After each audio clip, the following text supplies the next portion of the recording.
میں نے سورۃ البقرہ کے تعارف میں بتایا تھا کہ پہلے 9 رکوع جو ہیں وہ سابقہ امت مسلمہ بنی اسرائیل پر اللہ تعالیٰ نے مقدمہ قائم کیا ہے اور ان کی خرابیوں کو ہائی لائٹ کیا ہے کہ تم نے یہ کیا، اس کے بدلے میں میں نے تمہارے ساتھ یہ کیا، تم نے یہ کیا، میں نے یہ کیا، اور یونیورسل ٹروتھ اللہ تعالیٰ کی طرف سے ریویل ہوئے کہ جو بھی اس طرح کرے گا، انبیاء کی دعوت سے روگردانی کرے گا، اس کے اوپر میرے عذاب کا کوڑا اسی طریقے سے برسے گا۔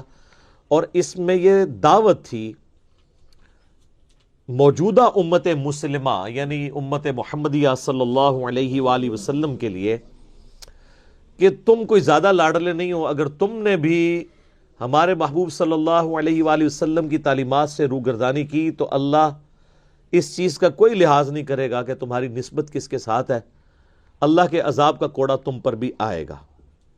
میں نے کئی دفعہ عرض کیا ہے کہ غزوہ احد وہ غزوہ تھا جس میں اللہ تعالیٰ نے نبی علیہ السلام کو پہلے یہ بشارت دے دی تھی کہ فتح مقدر ہے، اس کے باوجود صرف 35 صحابہ کرام کی نافرمانی کی وجہ سے اللہ تعالیٰ نے فتح کے بعد مسلمانوں کو شکست سے دوچار کروایا، 70 صحابہ شہید ہوئے، حتیٰ کہ اللہ کے محبوب صلی اللہ علیہ وآلہ وسلم کے اپنے مبارک دانت شہید ہو گئے۔ آپ کی شہادت کی خبر مشہور ہوگی اسی وجہ سے کیونکہ آپ کا خون اتنا نکلا کہ آپ بلڈ پریشر لاس ہونے کی وجہ سے بے ہوش ہو گئے۔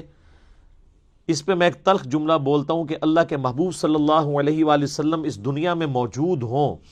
تب بھی اگر ان کے فالورز ان کی نافرمانی کریں تو اللہ تعالیٰ ان کی نسبت کا کوئی خیال نہیں رکھتا۔ اللہ تعالیٰ کی تلوار جو ہے وہ بالکل ننگی تلوار ہے۔ آج جب کہ اللہ کے نبی علیہ السلام دنیا میں موجود نہیں ہے، اس کے باوجود اگر کوئی روگردانی کرتا ہے اللہ کے نبی علیہ السلام کی تعلیمات سے تو وہ کسی زوم میں نہ رہے کہ اللہ تعالیٰ کے ساتھ کوئی اس کی رشتہ داری ہے، ناٹ ایٹ آل۔ تو وہ کئی ایک واقعات ذکر ہو چکے ہیں اس سے پہلی کلاسوں کے اندر، آج بھی کچھ امپورٹنٹ واقعات آئیں گے بنی اسرائیل کی ہسٹری کے، اور ہر واقعے کے بعد پھر ایک یونیورسل ٹروتھ آئے گا کہ ان کے ساتھ اس کام کے سبب یہ ہوا۔ سورۃ البقرہ آیت نمبر 63، اعوذ باللہ من الشیطان الرجیم، بسم اللہ الرحمن الرحیم۔ وَإِذْ أَخَذْنَا مِيثَاقَكُمْ وَرَفَعْنَا فَوْقَكُمُ الطُّورَ، اور وہ وقت یاد کرو کہ جب ہم نے اے بنی اسرائیل تم سے عہد لیا تھا۔ عہد کیا لیا تھا وہ آگے آ جائے گا، اور تم پر کوہ طور پہاڑ کو بلند کیا۔ یہ اللہ کی طرف سے ایک معجزہ ظاہر ہوا کہ کوہ طور پہاڑ اتنا بڑا پہاڑ ہے، وہ ایک سائبان بادل کی طرح ان کے سر کے اوپر آ گیا،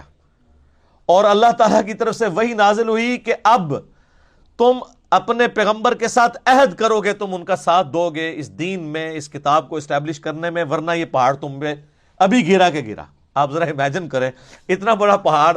جب سر پہ آیا ہو تو بڑے بڑے لوگوں کے چھکے چھوٹ جائیں گے۔ خذوا ما آتیناکم بقوہ، پکڑو اس کو جو ہم نے تمہیں دیا ہے پوری قوت کے ساتھ۔ یعنی کون سی چیز؟ تورات، انبیاء کی تعلیمات۔ وَاذْكُرُوا مَا فِيهِ لَعَلَّكُمْ تَتَّقُونَ، اور یاد رکھو ان احکامات کو جو اس کے اندر نازل ہوئے ہیں تاکہ تم تقوی کی روش اختیار کر سکو۔ اللہ کے حضور کامیابی اسی صورت میں ہے کہ تم تورات کو پکڑو مضبوطی سے اور وقت کے پیغمبر کی تعلیمات پر عمل کرو۔